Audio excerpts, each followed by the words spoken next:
Shut up, hush your mouth, can't you hear you talk too loud? No, I can't hear nothing 'cause I got my head up in the clouds. I bite off anything that I can chew. I'm chasing cars up and down the avenue, but that's okay. 'Cause it's easy once you know how it's done. You can't stop now, it's already begun. You feel it running through your bones, and you jerk it out.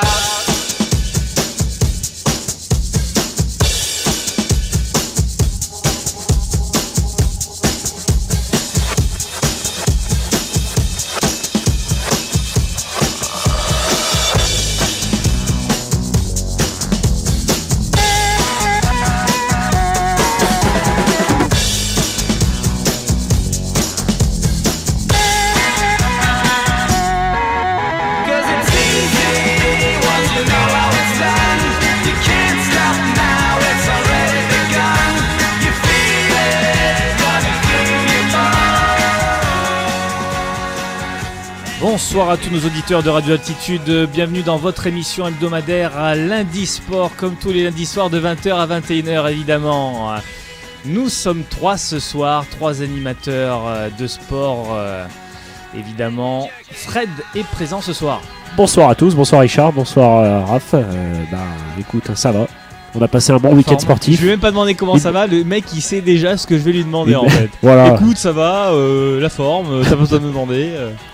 Impeccable. Un beau week-end sportif en jeu des Bleus. En effet, tout à fait, oui, beau résultat en tout cas au niveau régional, on va le rappeler avec cette victoire de l'ASM Clermont-Auvergne notamment que tu nous mets en avant et dont on va parler dans très peu de temps ça sera notre premier thème notamment. Raphaël est présent également ce soir. Bonsoir Raph. Bonsoir à tous.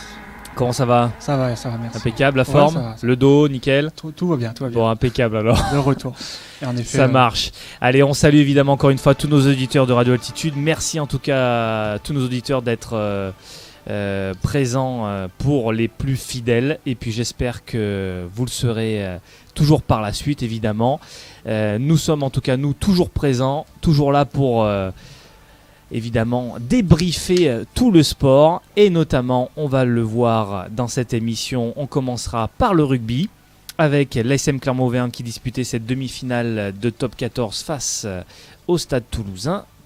Ensuite, nous reviendrons sur cette finale de Ligue des Champions, évidemment, entre le FC Barcelone et la Juventus Turin. Nous aborderons quand même quelques infos concernant le football portugais, puisqu'on a eu quelques rebondissements cette semaine, Fred, en Liga NOS, et pourtant le championnat est terminé. Et des choses étonnantes aussi. En effet, on y reviendra tout à On l'heure. ne pensait pas voir. Et puis, on terminera par une grande page tennis avec ce tournoi de Roland-Garros. Et puis, notamment cette superbe finale, messieurs, entre Novak Djokovic et Stan Wawrinka, qui a vu la victoire de Stan, à la surprise de tous, on peut le dire quand même. La surprise de tous, la surprise d'une année extraordinaire quand même pour Novak Djokovic, qui avait remporté beaucoup de tournois jusqu'ici. Et là, il s'est fait surprendre, mais Exactement. par un très bon Stan Wawrinka. Ah oui, très bon, et on peut même dire exceptionnel Stan Wawrinka. Allez, on y reviendra tout à l'heure, mais on va commencer tout de suite par la page rugby, avec l'ASM Clermont-Auvergne évidemment, qui donc disputait ses demi-finales de top 14 à Bordeaux, face au Stade Toulousain. Fred, on va rappeler le contexte. Donc l'ASM Clermont-Auvergne qui s'est qualifié en tant que deuxième du classement de la top saison 14, régulière. de la saison régulière, ce qui lui permettait notamment d'accéder directement aux demi-finales et d'affronter Stade Toulousain qui avait battu difficilement Oyonnax à domicile. C'est ça, Toulouse qui s'était défait d'Oyonnax la semaine dernière 20-19 à domicile. Et Toulouse qui était au terme d'une saison quand même assez moyenne, qui au début de saison était très mal classée, a fait les 3 quarts de la saison hors de ses 6 premières places qualificatives pour les phases finales. Et Toulouse, dans les 5 dernières journées, s'est repositionné dans ses places qualificatives et est arrivé en demi-finale grâce à cette victoire en quart face à Oyonnax, face à l'ASM, et puis les Toulousains qui n'avaient rien à perdre à ce niveau-là, qui avaient même tout à gagner pour soit le dernier match de Novès, soit pour lui offrir une finale pour sa dernière saison à la tête du Stade Toulousain. C'est vrai, exactement. Alors, on peut rappeler quand même le contexte, Raph, Fred. Clermont qui paraissait quand même légèrement favori avant cette confrontation. L'ASM qui a, après sa victoire de Coupe d'Europe, on pensait qu'ils allaient mal réagir, on ne savait pas les retombées que ça aurait, cette énième défaite en finale. Et finalement, l'ASM s'est remobilisée, a gagné 3 fois en championnat et est arrivé quand même en pleine confiance avant d'affronter Stade Toulousain qui, lui, de son côté, comme je l'ai dit précédemment, était au terme d'une saison moyenne. Exactement, c'est vrai. Tout à fait. Toulouse, auteur d'une saison assez moyenne. Mais bon, on connaît toujours les ressources de cette équipe qui sait en tout cas jouer dans ces moments importants. Et on va le voir sur ce match. Ça a été un match très très équilibré. Alors avant justement de présenter le scénario de ce match, ce qui est intéressant de voir, c'est notamment déjà les équipes de départ et notamment côté Clermont avec déjà quelques surprises puisque Franck Azema a décidé de mettre 2 cadres importants de l'équipe au repos qui ont été mis de côté sur ce match. Tu veux parler de notamment de Julien Bonner et de Vincent Debatty qui en première ligue, ouais.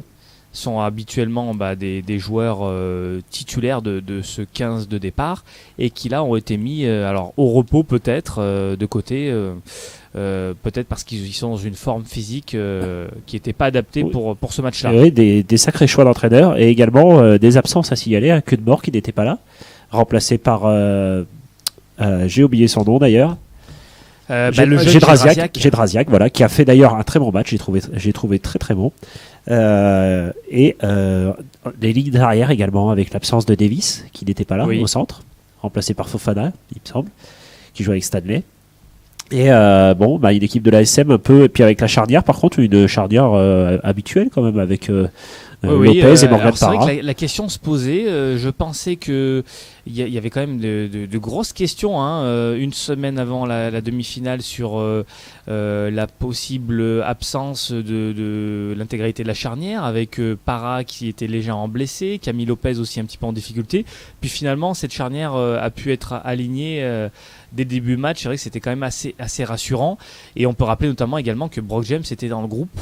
Et on va le voir, il a eu un aspect décisif sur ce match. Brock James également, qui donc toute la charnière, les 3 principaux joueurs de cette équipe de l'ASM au niveau de la charnière qui étaient présents. Ouais, et tant mieux. On verra que par la suite, comme tu l'as dit, Brock James a fait une entrée tonitruante et décisive. Exactement. Au-delà de ça, l'autre on va dire clé du match, c'est vrai que c'était assez important sur ce match, on va le dire, c'est le fait que Clermont et Toulouse s'affrontent samedi après-midi sur ce qui a dû être certainement une des plus chaudes après-midi de la semaine précédente. C'est ça. Donc très très compliqué au niveau des organismes d'envoyer un jeu très léché avec un temps aussi chaud vraiment, c'était extrêmement difficile pour les organismes là. On l'a sorti par rapport à la demi-finale qui avait lieu vendredi, qui avait un peu moins de rythme du moins en début de match. Après ça a fini par s'améliorer, même si c'était assez compliqué de franchir les lignes au début de match des deux côtés quoi. Je vais te laisser présenter un petit peu le scénario rapidement Fred avant qu'on fasse une analyse de ce match. Le scénario, c'est l'ASM qui rentre plutôt assez bien dans le match et qui marque les premiers en menant assez rapidement. Et l'ASM qui tourne en tête à la mi-temps, qui est devant la mi-temps avec un score de, si je ne m'abuse, à la mi-temps de, si tu peux à me la dire. mi-temps qui se retrouve avec 3 points d'avance. C'est ça. Qui se retrouve à 9-6 à la mi-temps. Voilà. 9-6 donc. 9-6 avec quelques points laissés en route du côté toulousain déjà dans cette première mi-temps. Ouais, notamment. Ouais, une pénalité de la part McAllister loupée qui touche le poteau, je crois. Et donc l'ASM qui arrive à la mi-temps avec cet avantage au score. Et on l'a vu encore, cette équipe de Clermont, dominatrice, notamment très très dominatrice sur le premier quart d'heure, mais qui n'a pas réussi à concrétiser cette phase de domination par un essai. et qui aurait pu se faire accrocher en toute fin de première mi-temps. Hein. Sur la fin de première mi-temps, ça a été un petit peu plus compliqué à gérer, d'où le fait notamment que Morgan Parra est pas trop traîné à taper en touche. Hein. On l'a senti. Hein. Bizarrement, C'est possible. oui. Devant ma télé, j'ai rigolé quand j'ai vu cette scène. C'est-à-dire que là, il y avait 40 minutes et même pas 10 secondes, et le ballon est parti directement en touche. Ouais, avec une équipe de Toulouse qui est un peu pilonnée dans les 20 C'est ça, derniers, ouais. dans les 22 derniers mètres de l'ASM sur les 3-4 dernières minutes du match. Ça a été assez chaud. Au final, ils ont évité d'encaisser un essai et c'est vrai que ça a été certainement aussi un moment important de ce match. Ils ont viré en tête à la mi-temps avec plus 3 points. Et on verra que le début de l'entame de deuxième mi-temps d'ailleurs a été assez mauvais, quoi, avec tout de suite un essai toulousain. Et oui, et une très bonne entame de Toulouse en deuxième mi-temps. Très très bonne. Ils ont très bien fini la première mi-temps et très bien commencé la seconde, les Toulousains. Et ça a failli leur réussir. Et ils ont marqué un essai par du coup Maxime Médard qui a franchi la ligne. Et du coup, à ce moment-là, c'est Toulouse qui passait en Qui tête. prenait pour la première fois du match la menant tête 13 à 9. Au score. Et c'est vrai, dans un moment déjà où il restait plus beaucoup de temps à jouer, une vingtaine de minutes à jouer. Et c'est vrai que on commençait à Là, c'était s'inquiéter. vraiment le début de la C'était deuxième. la 46e. C'était 46e. 46e, d'accord, ok. Ils ont 46e. raté même leur transformation. Je dis une bêtise en disant qu'ils menaient 13 à 9. Ils menaient 11 à 9. Et derrière, ils ont ajouté une pénalité. Et, Ils ont conservé l'avantage quand même pendant une quinzaine de minutes, hein, facilement. pendant un hein. bon moment, jusqu'à la 75e, je crois. 65e, pardon, excuse-moi. Exactement, et là tu vas nous le dire, c'est ce dernier quart d'heure qui a été décisif. Hein. Quart d'heure décisif, 64e minute, entrée en jeu de Brock James à la place de Camille Lopez. Camille Lopez qui n'a pas été mauvais, mais qui n'a pas le talent de Brock James dans le jeu au pied. Mais en tout cas, Faut sur bien le cette dire. deuxième partie de saison qui est clairement en baisse de forme, on l'a vu faire un très très bon début de saison, et par contre, une deuxième partie de saison plus compliquée. Hein. C'est ça. Et Brock James, à qui on a laissé un petit quart d'heure de jeu, et d'abord il a marqué une pénalité. Il a transformé une pénalité. Pas si Ouais. facile parce qu'il venait d'entrer en jeu et Tout à il fait. était du mauvais côté pour Ouais. lui. Hein. Et du coup, il l'a passé en milieu des poteaux. Et derrière, il restait 4 minutes à jouer et Brock James a tenté et réussi un drop. Un drop essentiel à la victoire des Clermontois parce que du coup, à ce moment-là, ça faisait 18 à 14, plus 4 points. Il restait 4 minutes à jouer. Donc normalement, en récupérant le ballon et en faisant, comment on dit, Le travail.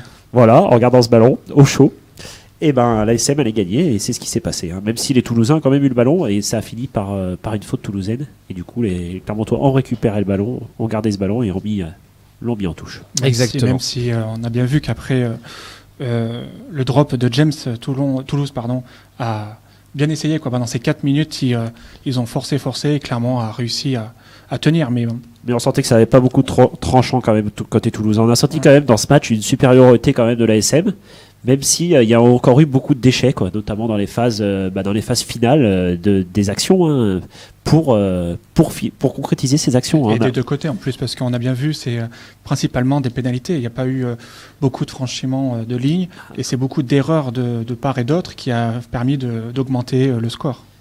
Ouais, et un manque d'altruisme aussi, j'ai trouvé devant les lignes souvent le mauvais choix qui était fait du côté de l'ASM. C'est dommage parce qu'ils avaient l'occasion de tuer le match beaucoup plus tôt. C'est vrai. Au final, on peut dire quand même que Clermont s'en sort bien sur ce match parce que ils finissent par s'imposer 18 à 14 avec un taux de réussite parfait au niveau des pénalités. 100%. Hein, 100% au niveau des pénalités. Une entrée dans le dernier quart d'heure de Brock James qui a été tout simplement parfaite, avec 6 points engrangés en l'espace d'un quart d'heure pour Brock James, et face à une équipe de Toulouse qui a été quand même assez solide, qui avait marqué un essai, mais il faut quand même le dire, c'est vrai, on a senti quand même que les jambes ont pesé quand même, hein, du côté du stade toulousain, avec cette semaine de repos supplémentaire pour l'ASM, et certainement que cette difficile qualification du stade toulousain face à Iona a dû peser sur ce match sur les 20 dernières minutes. Hein. Ouais. Tout Ça, à c'est fait. indéniable. Ouais. Notamment au niveau du pack d'avant, où on a senti le pack d'avant. Ils ont déjà des gros soucis en Clermontois première ligue. Prendre le dessus sur la fin de match avec Ouais. les différents remplacements. C'est ça, t'as tout dit en mêlée. Comme en touche, hein, l'ASM a récupéré des ballons en touche, ce qui est pas habituel hein, quand même. Ils récupèrent pas à tous les matchs des ballons. Et du coup, ça a permis des lancements de jeu assez intéressants et qui ont mis à mal les Toulousains. Exactement. Des joueurs à mettre en avant sur ce match. Alors, je pense qu'il y a eu un joueur décisif. On parle beaucoup de Brock James, mais au niveau encore une fois des mêlées, notamment sur les phases de ruck, les mêlées, Thomas Domingo a été bon sur ce match, et notamment il a provoqué à maintes reprises des fautes de l'adversaire et notamment cette pénalité importante en fin de match. Hein. Très très bon, et c'est le paquet d'avant, moi je dirais, dans l'ensemble, qui a été bon. Franchement, en mêlée, ils ont été très bons, sur les touches, pareil. Donc c'est dommage, comme je disais, encore ces fautes de main qui soient arrivées en finalisation des actions, quoi. Exactement. Raph, un joueur à mettre en avant sur ce match? J'aurais bien mis Ben Dannon, encore une fois. Bon, encore, il a fait un bon match. Il a toujours été présent, toujours été au bon endroit, j'ai trouvé.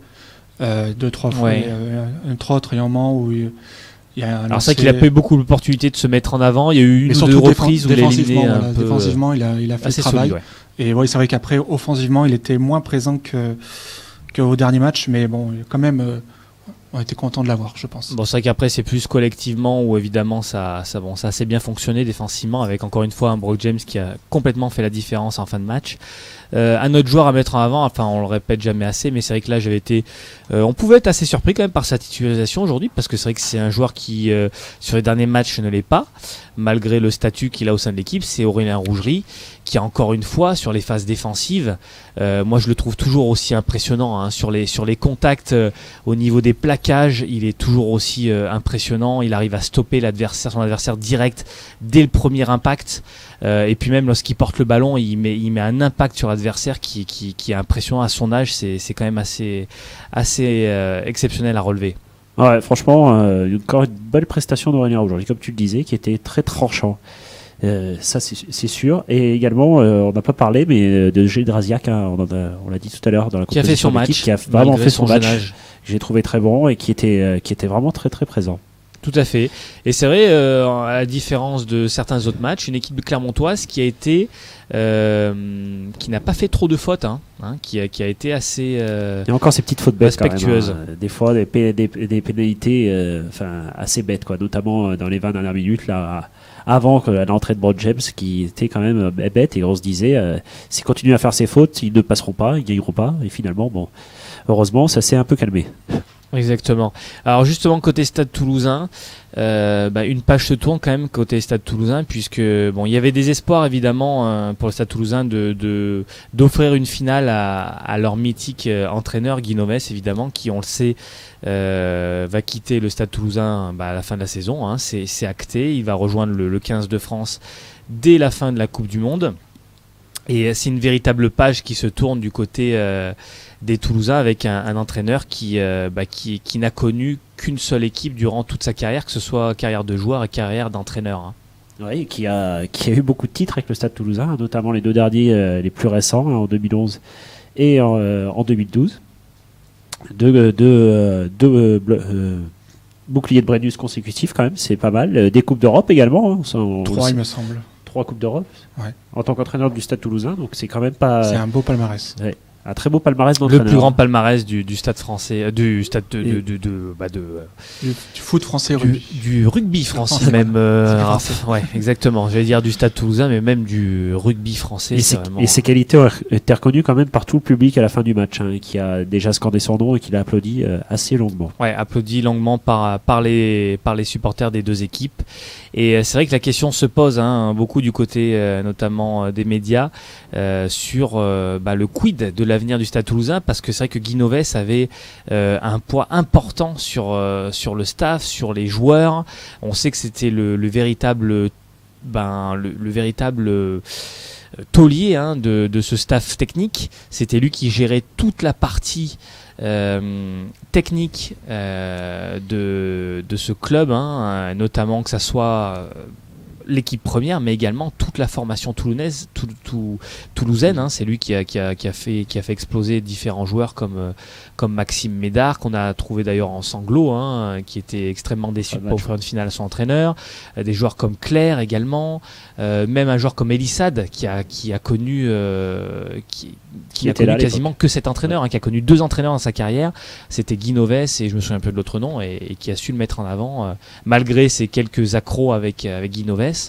Il a quand même mis en avant le fait que c'est quand même un grand entraîneur qui quitte le Stade Toulousain. Ouais, mis à part quelques années là, sur les 3-4 dernières années, enfin sur les 2 dernières années on va dire, le Stade Toulousain était quand même une équipe assez régulière, qui était également soit présente en Coupe d'Europe, soit également en championnat, en faisant très régulièrement les phases finales, voire même tout le temps. Exactement. Alors maintenant, on va quand même se poser la question du côté de l'ASM, mais avant ça, on va parler tout de suite de l'autre demi-finale qui opposait donc le RC Toulon au Stade Français vendredi soir à 21h. Et à la surprise générale, alors c'est le Stade Français qui s'impose 33-16 face au RC Toulon. Face au RC Toulon, champion d'Europe pour la 3e fois de suite. Que rien ne Face peut au l'arrêter. RC Toulon qui était le tenant du titre. Qui était invincible lors de tout match qualificatif depuis 3 ans. Un RC Toulon, donc champion d'Europe, mais un RC Toulon qui avait perdu ses 2 matchs, ses 2 confrontations avec le Stade Français cette année, avant cette demi-finale. Et le match a encore donné raison aux statistiques, on va dire, hein, sur ce match du moins, avec le Stade Français qui s'est imposé assez nettement 33-16. Oui, avec une équipe du Stade Français, encore une fois, avec cette fraîcheur, on va dire cette insouciance, on a eu la sensation d'insouciance qui leur a permis de prendre le dessus rapidement sur RC Toulon dès le début du match, et encore une fois aussi un pack d'avant très très puissant. Hein. Ouais, un Stade Français 4e de cette saison régulière, qui avait largement dominé le Racing en quart, on s'en souvient, et qui a monopolisé les ballons.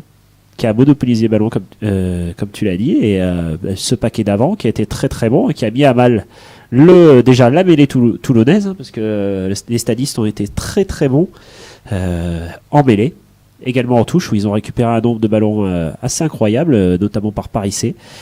Et les Parisiens qui ont montré qu'ils étaient dans ces phases finales très très concernés et qui avaient beaucoup plus d'envie, hein, du moins que les Toulonnais sur ce match. Après, peut-être, je sais pas, mais peut-être que le côté extra-sportif a peut-être joué aussi. Surtout côté Toulon. Toulonnais, oui, a pris malheureusement la mort de Jerry Collins.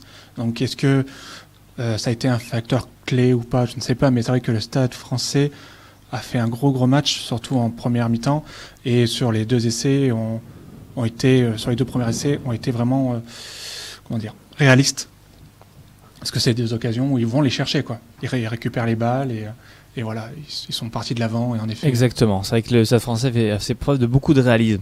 Alors du coup, est-ce qu'on peut dire c'est peut-être une bonne nouvelle pour l'ASM, puisque c'est un petit peu le chat noir, hein, de l'ASM Clermont-Auvergne ces dernières saisons, le RC Toulon. Et donc l'ASM et le Stade Français vont se retrouver en finale, chose qui n'était pas arrivée depuis 2007, hein, et cette défaite du côté des Jaunards face au Stade Français en finale, on s'en souvient.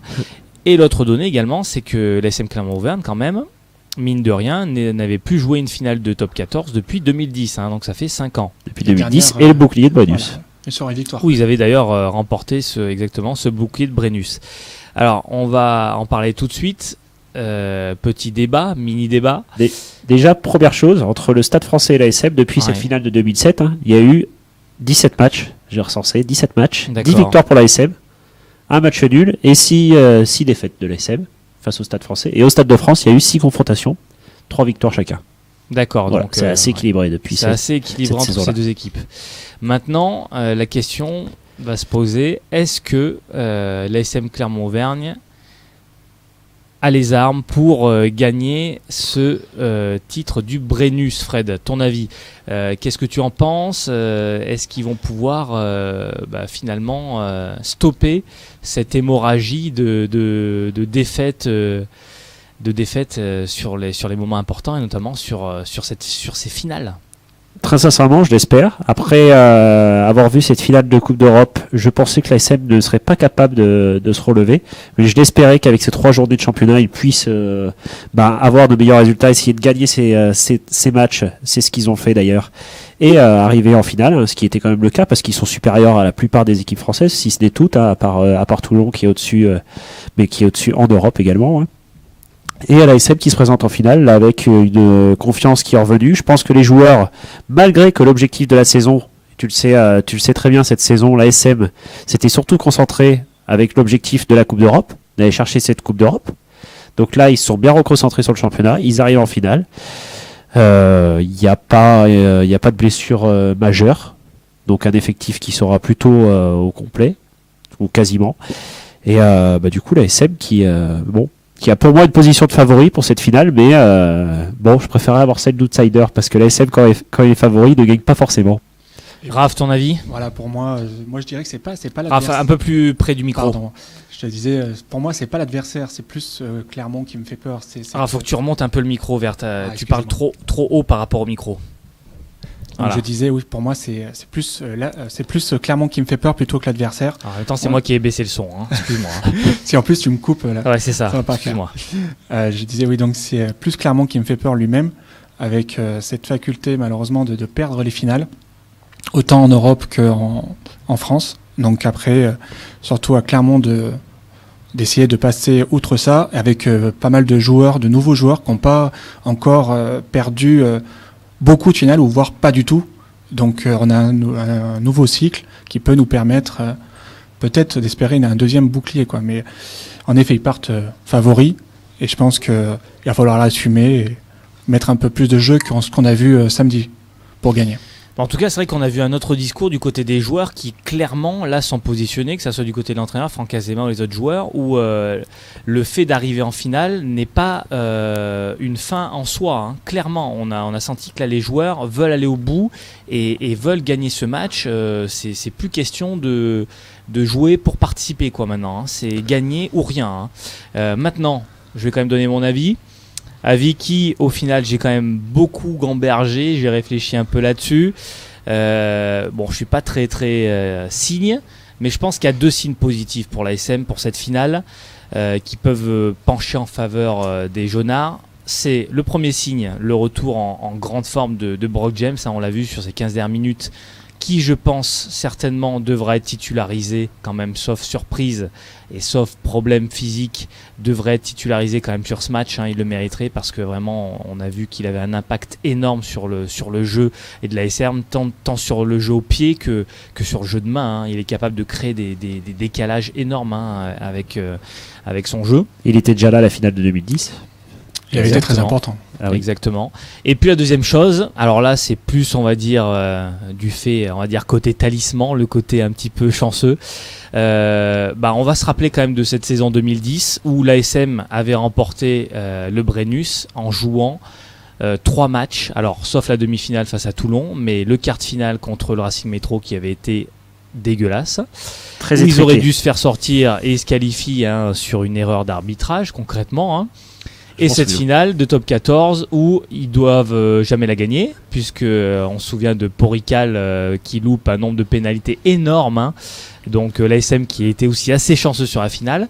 Et donc là on retrouve un peu le même scénario. L'ASM sur cette demi-finale ne joue pas bien du tout, mais se qualifie.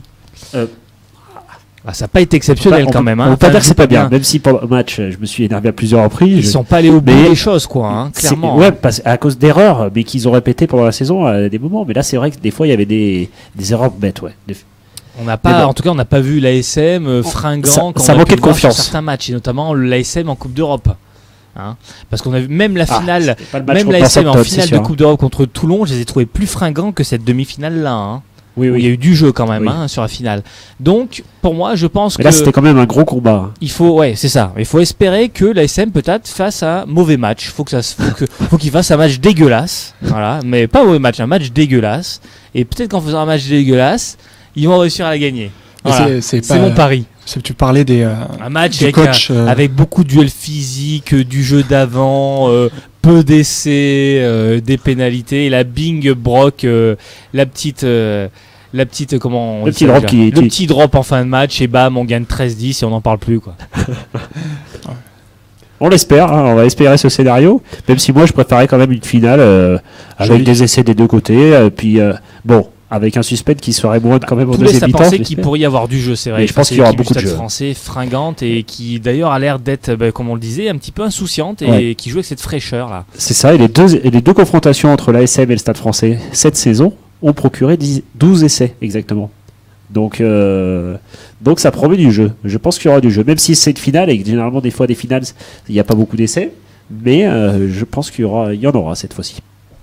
Affaire à suivre, en tout cas on l'espère évidemment, très certainement un grand écran qui sera mis en place du côté de C'est la prévu, place de hein. Jaude samedi pour ce match à 21h.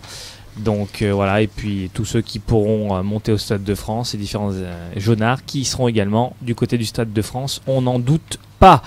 Voilà pour la page top 14. Il est donc 20h30, vous êtes toujours sur Lundi Sport, dans votre émission Lundi Sport sur Radio Altitude 97 MHz. On venait d'aborder ces demi-finales de top 14.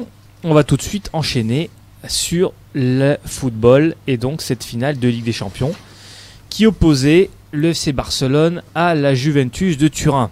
Où on a vu un joli match.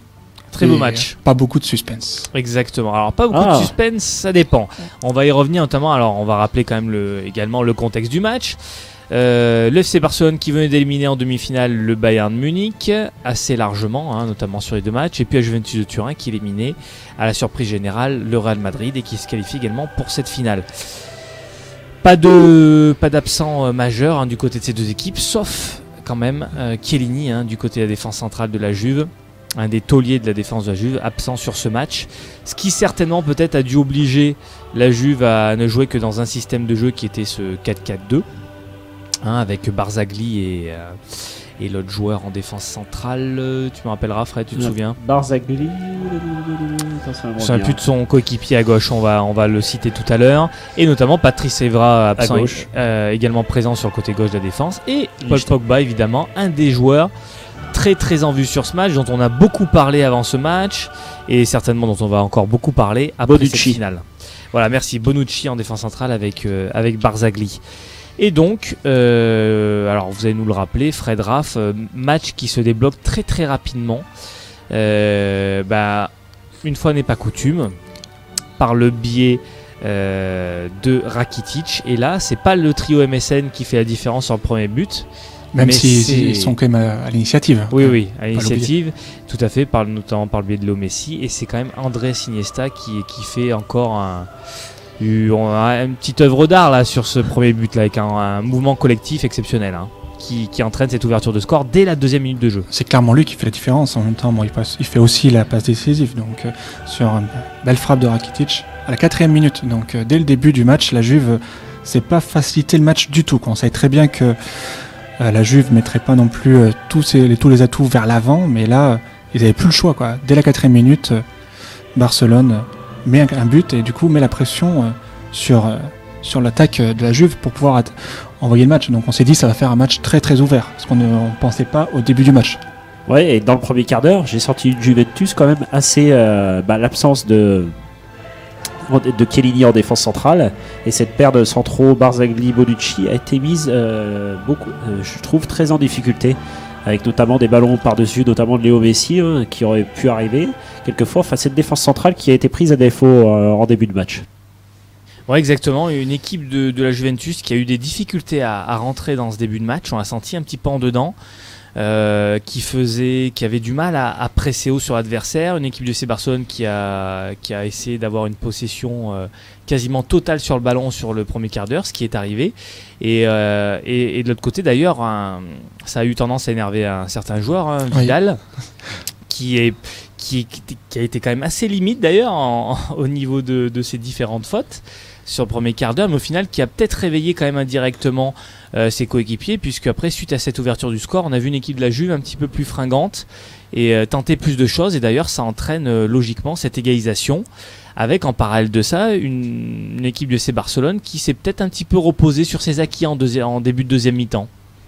Une équipe qui a pas mal reculé en effet et qui n'a pas fait spécialement le jeu quoi. Elle a attendu et après malheureusement ils ont pris un but quoi. Ouais, ça entraîne cette égalisation de Morata. C'est encore une fois sur un beau mouvement collectif de la Juventus par Lichtsteiner, par Pogba notamment et Tevez. Et donc on se retrouve dans une égalité parfaite. Et là c'est vrai qu'on a ce moment décisif, c'est la 67e minute de jeu où la Juve qui avait le ballon, on a un contact dans la surface assez limite entre Paul Pogba et Daniel Alves. Il y a faute. Je pense que ça pour moi, il y a faute. Ça peut siffler. C'est limite, ça peut siffler, mais c'est vrai que encore une fois Daniel Alves sur ce contact aérien, il le touche, mais il n'y a pas un accrochage. Mais Pogba a le contrôle du ballon. Il a le contrôle du ballon, il contrôle le ballon, derrière il peut se retourner, mais ça peut siffler. En tout cas, l'arbitre décide de ne pas siffler, et derrière tout de suite on a cette contre-attaque du FC Barcelone qui entraîne le but de Luis Suarez, et donc le FC Barcelone qui reprend l'avantage et qui ne le perdra plus. Oui, même si avant ce deuxième but, on a vu un Buffon quand même Ouais, omniprésent, qui a qui a fait qui a qui a sauvé, gardé La son Juve, équipe au-dessus de la ligne d'eau pendant un bon moment avec Voilà, des parts décisifs. Hein. Exactement. parce que c'est vrai que même si la défense centrale, on en parlait, a été limite, lui a fait son match, a été parfait, quoi. Et malheureusement après, il peut pas tout sauver.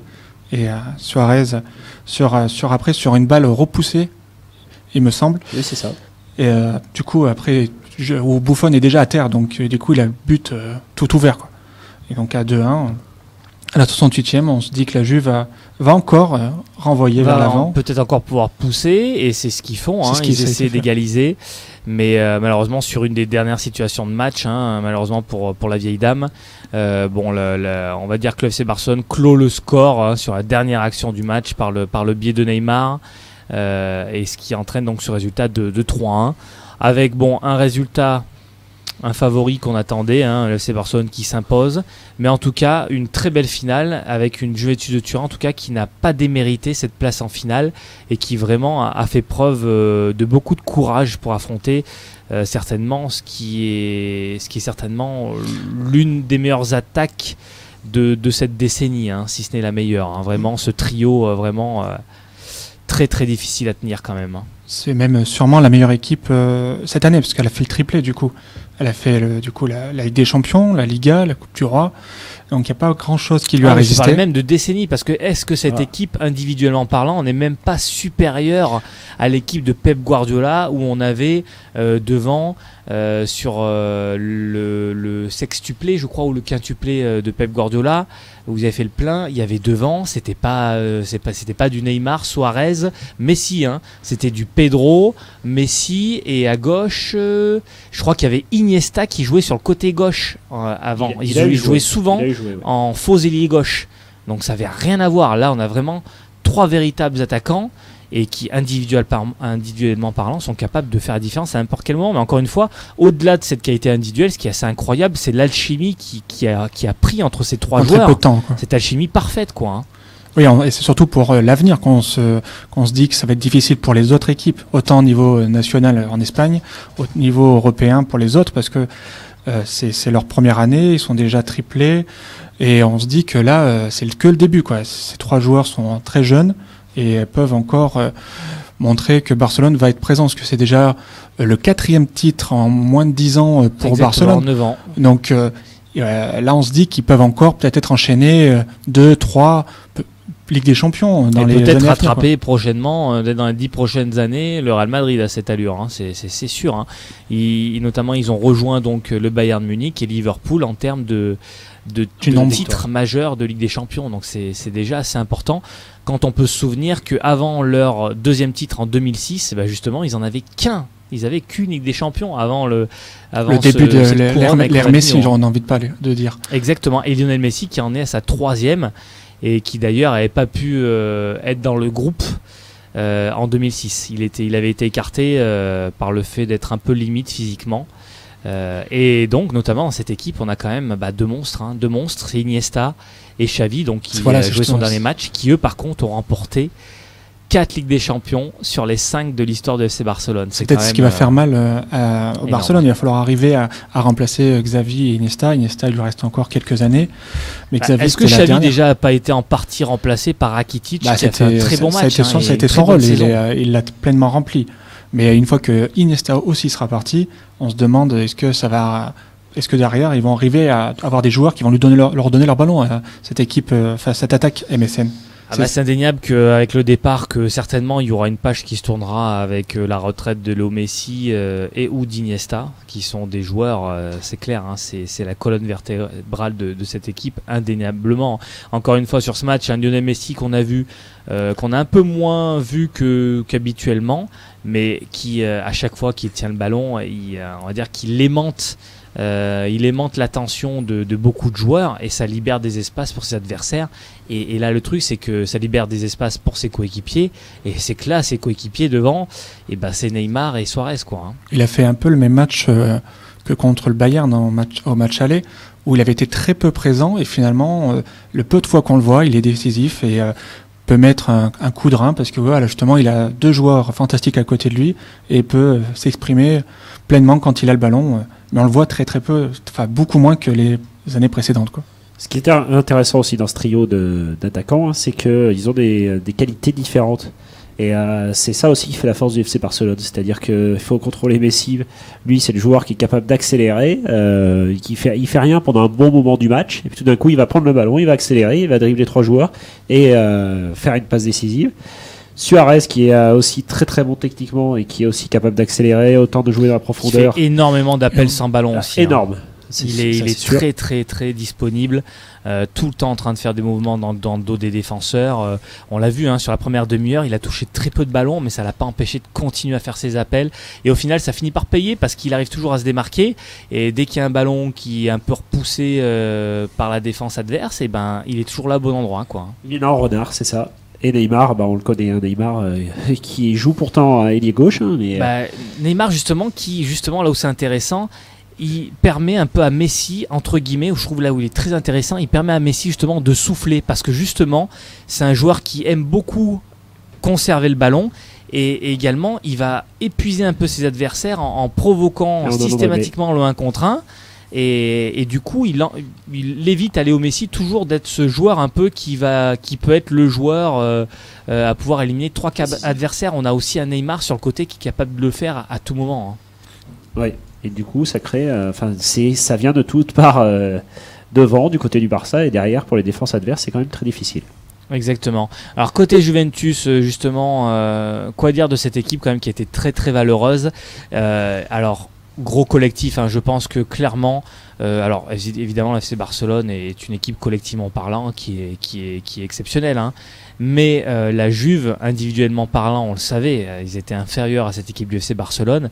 Mais ce 11, ce collectif, on a senti quand même une force qui se dégageait. Et moi, très sincèrement, après cette égalisation, j'avais la sensation que la Juventus de Turin était repartie encore sur cette dynamique où rien ne pouvait les arrêter. J'avais vraiment la sensation que la Juve pouvait peut-être aller au bout de ce sacre. Alors ça n'a pas été le cas, mais il y a vraiment une force collective qui se dégage de ce groupe.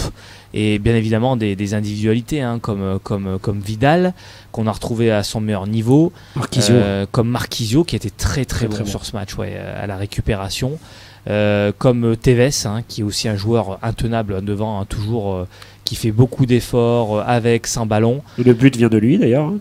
Évidemment, et puis le talent brut de décrochage de cette équipe, évidemment, Paul Pogba, qui étale encore toujours toute sa classe. Bon, il n'a pas toujours tout bien fait, évidemment, mais il a souvent quand même posé des difficultés à l'équipe adverse avec cette qualité de conservation de balle, et même à des moments donnés, une capacité à piquer le ballon barcelonais. Parce que il faut quand même le faire pour qu'il pique des ballons, même aux défenseurs du FC Barcelone. Et lui, dans certaines situations, à 20-30 mètres du but de l'adversaire, il avait récupéré le ballon à des joueurs comme Dani Alves, comme Jordi Alba, qu'on voit rarement perdre le ballon. Non, il a encore prouvé c'était un des meilleurs milieux de terrain du monde actuellement. Ton avis, Raph ? Oui, tout à fait. Après, on savait très bien que l'équipe, elle était soudée, performante. Après, le niveau individualité, on les connaît. Mais c'est vrai que là, malheureusement, ils ont réussi à éteindre un peu Pogba, ce qui a un peu plus laissé de place à Vidal pour moi. Mais bon, Vidal a pas réussi à faire le match qu'on attendait de lui. Mais ils ont bien joué. Ils étaient pour moi au niveau de cette finale, quoi. Ils ont pas démérité et ils avaient leur place dans cette finale, et pour avoir une belle finale, il faut avoir 2 belles équipes. Donc on avait une belle Juventus de Turin. Exactement, on va rappeler quand même un joueur assez mythique comme Gigi Buffon, qui n'a toujours pas remporté avec des champions, c'est sa 2e finale, et 2e finale perdue pour la Juventus de Turin. Andrea Pirlo également, qui a pas pu remporter ce titre, qu'on a vu un petit peu en pleurs en fin de match. Voilà, donc en tout cas très belle finale, et une victoire quand même somme toute logique du côté du FC Barcelone, qui donc arrache son 5e titre, triplé pour le FC Barcelone cette saison, et les joueurs de Luis Enrique qui égale le record de Pep Guardiola de l'année, je crois c'était de l'année 2010, la saison 2009-2010, où il avait réussi à faire ce triplé.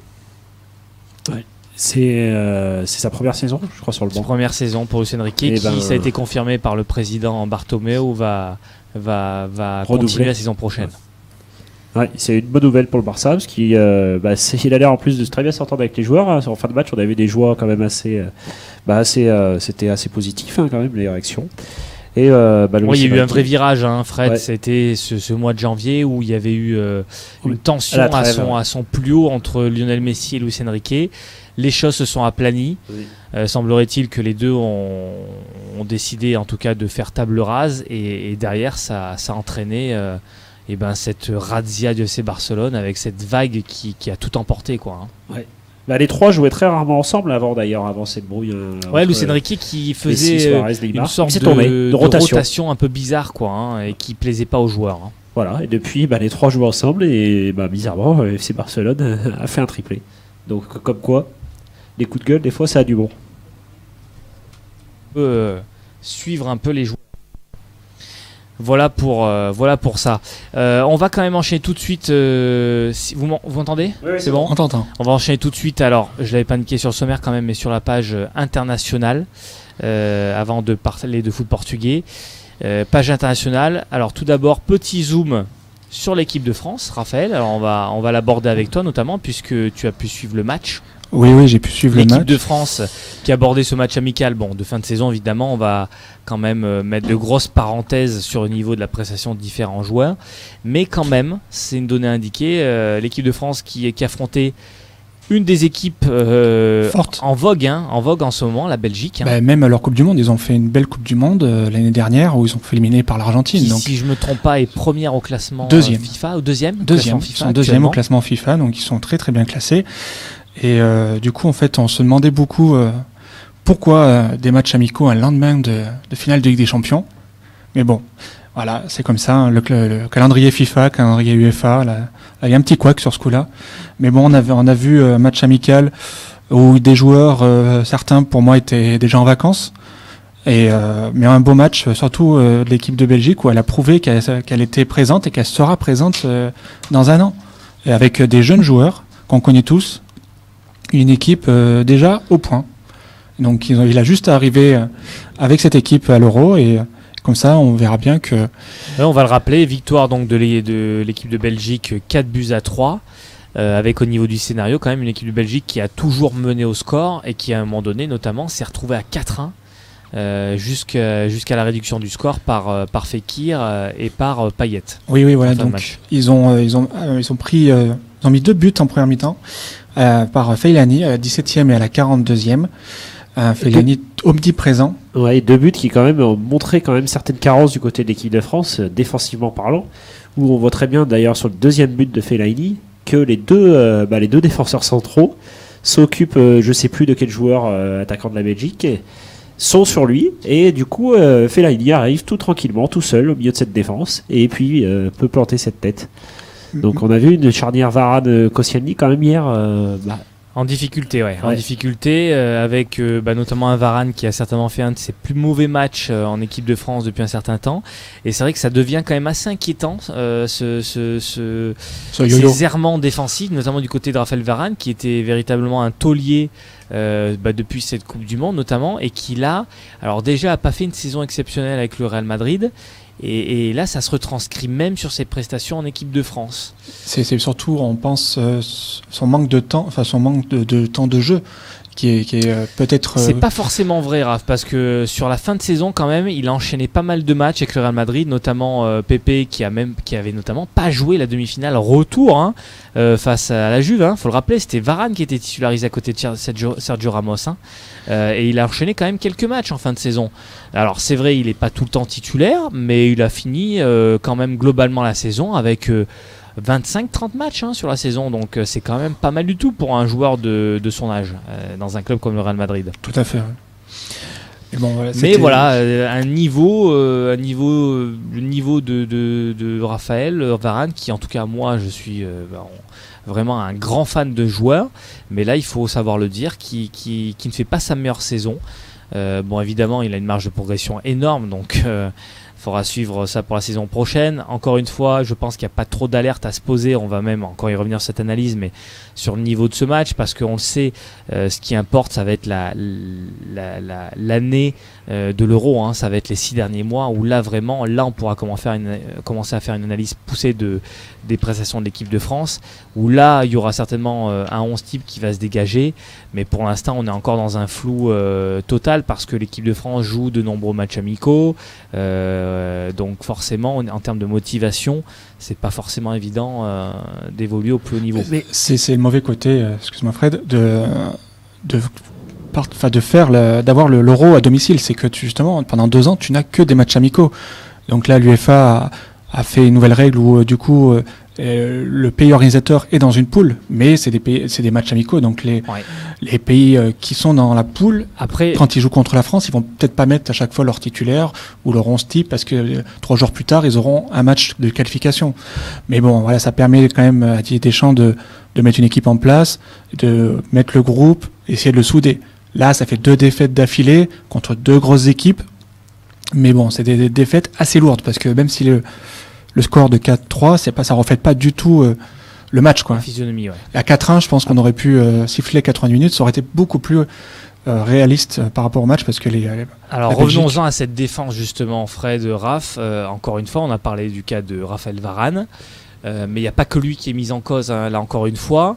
Laurent Koscielny,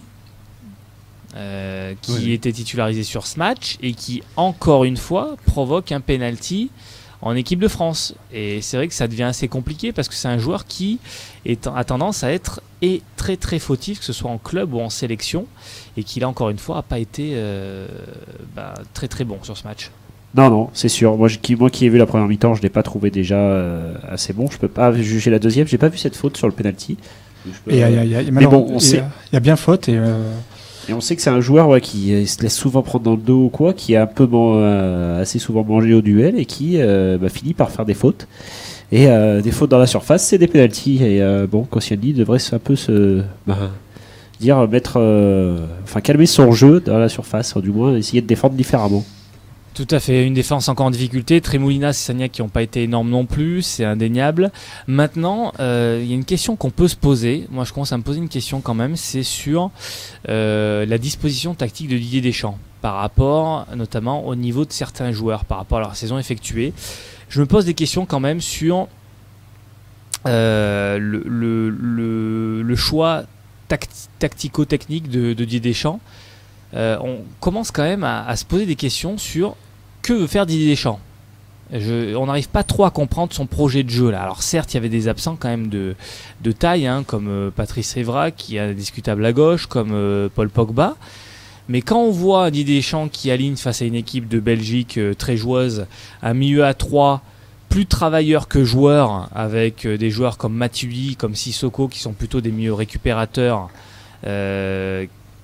là qui jouent haut sur le terrain, qui doivent créer de jeu, et un joueur comme Cabaye qui à l'inverse notamment peut créer du jeu, qui se met à jouer en numéro 6, on peut se poser une question quand même là-dessus, alors qu'il y a des joueurs comme Payet qui ont fait quand même une bonne saison globalement, qui auraient peut-être pu être titularisés. C'était le moment justement de les tester pour essayer de mettre un meneur de jeu dans cette équipe. Et l'autre question, moi très sincèrement, je suis beaucoup le football espagnol, pourquoi est-ce qu'on ne tente pas Griezmann en pointe? Pourquoi est-ce qu'on ne tente pas une formation à 2 attaquants avec Griezmann qui évolue vraiment devant et pas sur un côté? On l'a vu là où il a vraiment énormément performé avec l'Atlético Madrid, c'est au moment où il s'est retrouvé avant-centre réellement avec l'Atlético Madrid, où il a enchaîné les buts et il s'est retrouvé troisième meilleur buteur de la saison en Liga, derrière Cristiano Ronaldo et derrière Léo Messi. Hein. Ouais. Surtout en plus au vu du match d'Olivier Giroud, quoi. On peut largement le voir devant, aux côtés de Karim Benzema qui était aussi absent. Donc c'est vrai que pourquoi absolument faire un 4-3-3, c'est peut-être sa technique, il veut rester sur son 4-3-3 et du coup essayer de composer avec les joueurs qui sont présents au moment M, quoi. Il y a d'autres solutions à gauche à sa place à mettre déjà dès le départ. Olivier Giroud a fait une première mi-temps, enfin moi j'ai vu que celle-là qui n'a pas été bonne. Alors il n'a pas été du tout tranchant. Donc Griezmann qui lui a planté 17 buts, je crois, avec les Titico cette saison, ou un bon nombre du moins. Et qui, comme tu l'as dit Richard, il a fini à plus de 20 buts. Hein. Voilà, plus de 20 buts. Bon, toute compétition confondue, je pense. Et c'est quand même énorme pour un joueur comme ça qui au début est plutôt quand même un ailier qu'un attaquant, un avant-centre pur. Et bon, des choix, oui, c'est vrai, surprenant. Moi, ce qui m'a surtout surpris, hein, comme tu l'as dit tout à l'heure, Richard, c'est la position de Yoann Cabaye au début de ce match. J'aurais plutôt mis un Blaise Matuidi ici, mais bon, c'est des choix assez étonnant, surtout qu'en plus de ça, il titularise un Yoann Cabaye qui n'a pas beaucoup joué cette saison. Bon. Voire pas du tout, et qui a été blessé pendant un petit moment. Exactement. Prochain match de l'équipe de France, Fred. Prochain match d'équipe de France, samedi, en Albanie, si je ne m'abuse. C'est ça, à 16h. D'accord. On va rappeler quand même page portugaise, bon on y reviendra lundi prochain, hein. Le Portugal qui n'avait pas joué ce week-end, par contre qui jouera le 13 juin, donc c'est samedi si je ne me trompe pas, samedi prochain à 20h, 20h local, donc ça fera peut-être 19h ici, en Arménie, hein, donc match important pour le Portugal, victoire qui permettrait en tout cas d'avoir quasiment un pied à l'Euro, hein. On va rappeler quand même que le Portugal est premier du groupe avec 9 points, avec 2 points d'avance sur le Danemark, hein, donc c'est bon. Le Portugal a fait quand même 2 très bonnes performances, hein, face au Danemark et face à la Serbie, avec 2 victoires qui leur ont permis quand même de reprendre la tête du groupe. Maintenant, il faut solidifier ça avec cette victoire en Arménie. Et puis derrière, le 16 juin pour clôturer la saison, match amical face à l'Italie. Voilà. Donc ça sera l'occasion pour faire Dos Santos de tester quelques joueurs. Voilà pour la sélection portugaise. On va enchaîner tout de suite par les infos portugaises, justement, football portugais, petite page Portugal, il faut quand même en parler, et notamment l'info mercato de la semaine, les amis, c'est la signature de Jorge Jesus au Sporting Lisbonne. Très grosse info, parce que ça a quand même arrivé jusqu'en France, et c'était un des titres phares de l'équipe dans la semaine, donc ce qui n'est pas très rare, parce que le foot portugais malheureusement n'est pas assez médiatisé en France, et là c'est sa preuve que c'est un gros coup, parce que ça vient en France. Exactement. Et je pense que ça fait le tour de l'Europe même. La bombe de la semaine, Jorge Jesus, donc on va le rappeler, on avait fait un gros débat là-dessus, la question s'était énormément posée sur le quid de sa continuité à Benfica, et donc suite à une réunion lundi après-midi entre le président Luis Vieira et Jorge Jesus, il semblerait qu'il est sorti de cette réunion que le président avait bien affirmé à son entraîneur qu'il renouvellerait le contrat de son entraîneur, mais que au titre d'une réduction salariale, ce que Jorge Jesus a refusé. Sauf que en sous-marin, et ça personne ne le savait, en tout cas quasiment personne ne le savait, le président Bruno de Carvalho du Sporting donc avait travaillé en sous-marin pour anticiper le remplacement de Marco Silva par Jorge Jesus, et donc a proposé un contrat à Jorge Jesus, hein, qui a été signé dès lundi soir avec les dirigeants du Sporting pour un contrat de 3 ans. Mais là, c'est là où ce qui est le plus étonnant, hein. On sait que Jorge Jesus est un sportingiste d'enfance, donc là, c'est pas très étonnant parce qu'il a toujours aimé ce club. Mais là, ce qui est le plus étonnant, c'est les termes du contrat, où Jorge Jesus va toucher un salaire supérieur à ce qu'il touche au Benfica, avec un salaire brut qui va tourner à 6 millions d'euros par an. Il était à 4 à Benfica, hein. C'est très surprenant, parce que, par rapport à ce que vous disiez la semaine dernière, que les clubs portugais, même le Sporting, avaient quelques problèmes financiers. Et là, on voit que le Sporting arrive à mettre un gros salaire à son entraîneur. Donc on se demande où ils vont chercher cet argent et comment ils vont faire pour l'année prochaine pour avoir un effectif derrière. Exactement. Alors, le président du Sporting a justifié ce choix par le fait que, bon, certes, les finances du club s'étaient quand même solidifiées, hein, depuis cette dernière saison, où notamment ils avaient eu un bilan positif, mais c'est surtout il a une vision long terme, où certainement l'objectif premier de Bruno Carvalho, c'est rapidement de jouer enfin et pour de bon le titre, ce qui lui permettrait de valoriser ces joueurs pour la plupart issus de la formation, et de générer des bénéfices comme peuvent le faire le FC Porto, Benfica ces dernières saisons, par le biais de revente de ces joueurs-là. Et c'est sûr que s'ils arrivent à revendre la plupart de ces joueurs à 20, 30, 40 millions d'euros, le salaire qui paraît mirobolant de Jorge Jesus peut vite être amorti. Maintenant, la question, elle va se poser, c'est que Jorge Jesus n'aura pas beaucoup de temps pour s'imposer, hein. La pression va être très très rapide sur les épaules de Jorge Jesus, ça c'est indéniable, hein. La première année, il va falloir qu'il soit présent pour le titre. Hein, et qu'il joue le titre dès la première saison. Après, vu de son palmarès à Benfica, il peut prétendre à un salaire aussi gros, quoi. Il a fait des belles performances avec Benfica, autant au Portugal qu'en Europe, avec ses finales en Ligue Europa, entre autres. Exactement. Voilà, bon, c'était l'info, la grosse info quand même, page portugaise. On va enchaîner tout de suite quand même sur Roland Garros, puisqu'il est déjà 21h. Hein. Il nous reste 5 minutes pour parler de Roland. Je voulais en parler un peu plus longtemps, mais c'est incroyable comme l'heure tourne vite à ce niveau-là. On va enchaîner tout de suite sur, évidemment, le Grand Chelem, Roland Garros. Et notamment, on va quand même faire un gros zoom sur cette finale de simple messieurs qui opposait Novak Djokovic à Stanislas Wawrinka. Donc le premier numéro 1 mondial au numéro 8 mondial. On va rappeler le scénario des qualifs avec Stanislas Wawrinka qui a notamment éliminé en quart de finale Roger Federer en 3-7 et Joe-Wilfried Tsonga en 4-7 avant de se hisser en finale. Et du côté de Djoko, donc, il avait éliminé notamment le multiple... le non-nul tenant du titre, Rafael Nadal, en et quart. Également Murray en demi-finale. Donc les deux meilleurs joueurs ont sorti quand même en terre sur terre battue, quoi. Clairement. Exactement. Donc Djoko qui arrivait quand même en grand favori sur cette finale.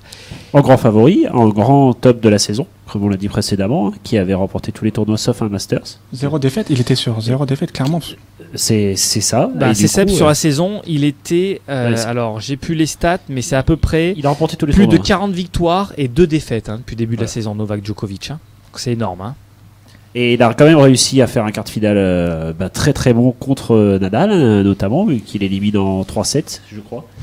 3-7, et qui lors de ce match-là afflige quand même à Nadal, qui était quand même l'homme fort sur terre battue, si ce n'est le meilleur, hein, avec 72 matchs, je crois. Et là, c'était seulement sa deuxième défaite en 72 matchs, donc c'est quand même Roland incroyable. Garros, oui, tout à fait. À Roland Garros, ouais. Il avait perdu contre Soderling et maintenant contre Djokovic, un numéro 1 mondial, donc... Djoko qui en demi-finale a sorti un Andy Murray qui a été très mal rentré dans le match mais qui est bien revenu. Il y a eu une interruption, il a réussi à remporter le 4e set qui avait été interrompu, donc c'est amené le 5e set, et le 5e set Djokovic n'a pas laissé place n'a laissé aucun doute quant au résultat final et s'est imposé 6-1 et arrivé en finale avec une position quand même de favori face à Wawrinka qui aussi avait fait un bon tournoi, qui cette saison était quand même assez moyen. Très très moyen cette saison. C'est vrai, en plus il y a eu une grosse rechute en fin de saison dernière, Stan Wawrinka, qui là on l'a pas retrouvé au même niveau, notamment à l'Open d'Australie qu'il avait remporté la saison précédente, donc forcément il n'arrivait pas comme le grand favori de cette finale. Et en plus au niveau du scénario, Fred, c'est encore plus intéressant à analyser parce que Novak Djokovic rentre bien dans le match, il arrive à bien imposer son jeu sur le premier set et remporter le premier set justement.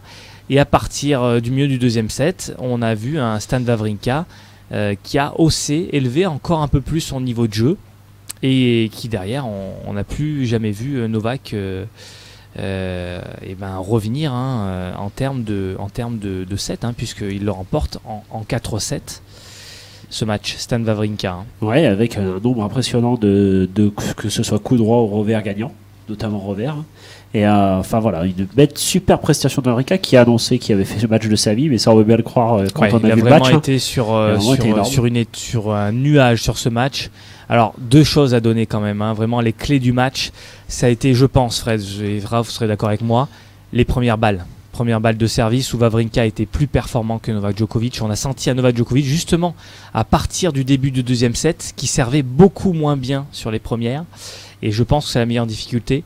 La deuxième chose, c'est les points gagnants.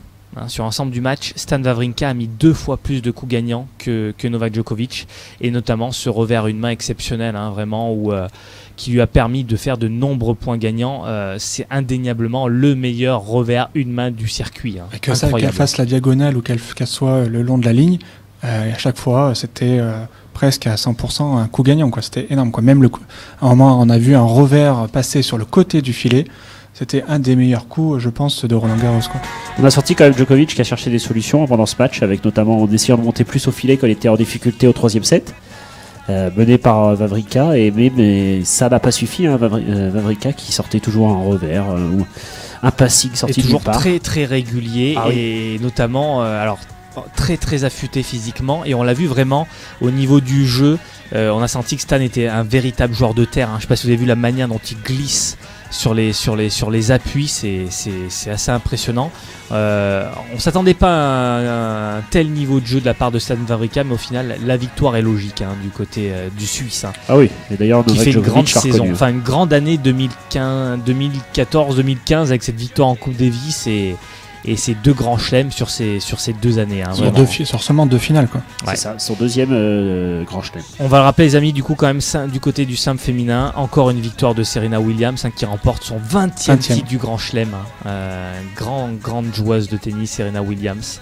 Et donc voilà pour les 2 vainqueurs de Roland Garros. Ce qui au classement ATP 2 quand très même beaux vainqueurs. va mettre Rafael Nadal à la 10e place mondiale. Donc il redescend encore et on ne sait pas jusqu'à où il va descendre malheureusement. Et Wawrinka, lui, passe 4e. Exactement. Allez, on va rendre l'antenne. Merci Raph, merci Fred pour cette émission. On va devoir rendre l'antenne rapidement, on est en retard. On se retrouve lundi prochain, 20h, comme tous les lundis soirs. Merci à tous nos auditeurs. Et puis lundi prochain. Bonne Merci, semaine, au au revoir. revoir. Jerk it out. Dans cette merveilleuse poésie lyrique. Donc voilà. Alors j'avais présenté la semaine dernière le visage de mon grand-père et j'en avais profité pour rendre un hommage à tous ces soldats donc, qui ont perdu la vie ou qui ont perdu des années donc, dans la Première Guerre mondiale et puis plus tard dans la Seconde Guerre